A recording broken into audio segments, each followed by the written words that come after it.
ब्रह्ममुरारिसुरार्चितलिङ्गं निर्मलभासितशोभितलिङ्गम्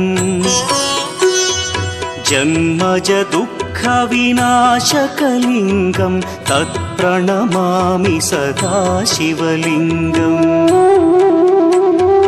देवमुनिप्रवरार्चितलिङ्गं कामदहन करुणाकरलिङ्गम्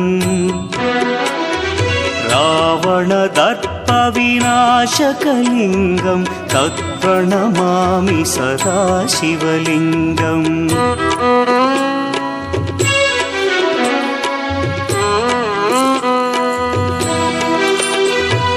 सर्वसुगन्धसुलेपितलिङ्गं बुद्धिविवर्धनकारणलिङ्गं सिद्धसुरासुरवन्द्यं